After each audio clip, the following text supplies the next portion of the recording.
Welcome to the Salmon Runs YouTube. Enjoy the video. In this video, I will explain how to play PUBG Mobile on your ROG Ally handheld device. First, you will need to install an Android emulator to run the game on the Windows operating system. Then, we will configure the emulator for optimal performance, ensuring smooth gameplay. Finally, you will learn to map the Ally's built-in controls for a truly immersive and console-like experience, giving you a competitive edge. This easy guide will have you dropping into matches in about 10 minutes. Installing an Android emulator is your first critical step. BlueStacks is an excellent choice, as it is widely supported and offers great performance for gaming.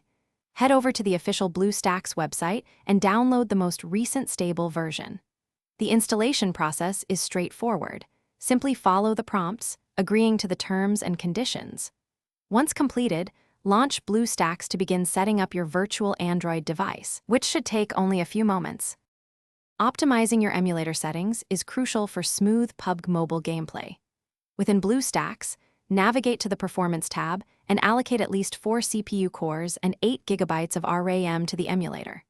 For display, set the resolution to 1920 by 1080 pixels, ensuring crisp graphics. Also, select the Performance graphics engine and enable high frame rates for a consistent 60 frames per second. These adjustments will significantly enhance your in-game fluidity. Now, let's map your ROG Ally's physical controls for an authentic gaming experience. BlueStacks has a built-in control editor. Open it while PUBG Mobile is running. Drag and drop the virtual on-screen buttons to align with your Ally's physical buttons, assigning actions like firing, reloading, and jumping. Map the left joystick for player movement and the right joystick for precise camera control. Saving your custom profile ensures these settings are ready every time you play. Thanks for watching. Consider subscribing if we helped you.